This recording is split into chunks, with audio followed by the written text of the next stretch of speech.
Hovorí sa, že každý človek má svoj príbeh a ja vám prezradím časť toho svojho. Príbeh o neobyčajných veciach, o sile vôle, vytrvalosti a viere v lepšiu budúcnosť. Príbeh skupiny ľudí s rovnakým záujmom bojujúci za svoje sny.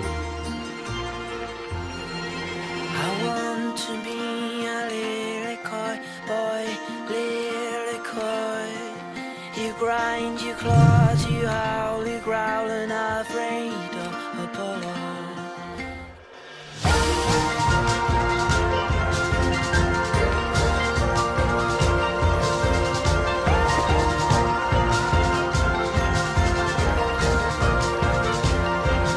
While being my boy, you burn so bright, you illuminate. One day you're out, you give up the fight. Slow down, heart rate, we all grow old. Use your life. Ahoj, volám sa Martin Klein, pochádzam z Dolného Kubína, malého mesta na severe Slovenska. Mám 20 rokov a jazdím už asi 4 roky. V BMX vidím jedinečnosť, nové možnosti a genialitu napriek jej jednoduchosti. Je to mladý, kreatívny a nedocenený, mnohými ľuďmi odsudzovaný šport, v ktorom má každý možnosť prejaviť sa vlastným štýlom a prekvapiť niečím novým. Na Slovensku sa mu venuje príliš malá pozornosť, veľa ľudí ho nepozná, ľudia ho berú povrchovo a pritom je to šport ako všetky ostatné. Nevidia v tom tú krásu a jednoduchosť toho, čo je v skutočnosti dosť komplikované.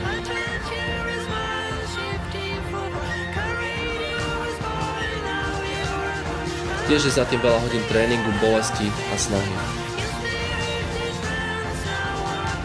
Pre mňa je tento šport jedinečný a iný ako všetky ostatné. Keď viem, že po hodinách či dňoch tréningu aj bolesti nakoniec príde to, čo sa nedá zažiť nikde inde. Ohromná radosť, prekonanie svojho ja, svojich hraníc a dokázanie si, že človek je schopný robiť úžasné veci. Sloboda a pokoj. Je mi jasné, že takéto novodobé športy si až časom získajú určitú priazeň a obdiv divákov. Pretože aby človek pochopil, aký má tento šport význam, aká je jeho skutočná tvár, musí aspoň na chvíľu zastaviť a otvoriť oči a vidieť to, od čoho celý čas odopieral svoj zrak.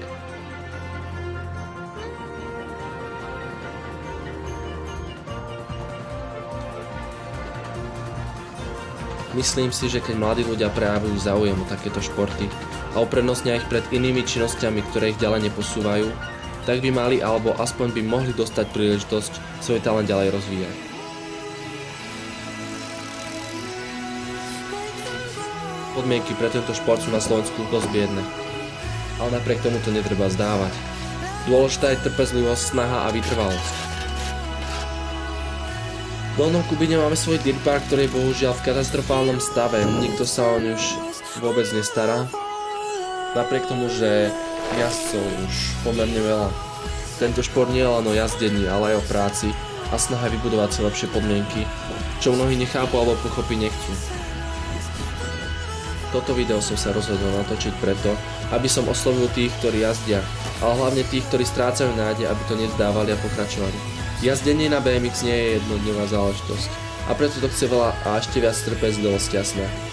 Spolu dokážeme veľa, pretože čím viac nás bude, tým väčší vplyv na spoločnosť budeme mať a možno sa nám podarí aj vybudovať si dokonalé podmienky na jazdenie.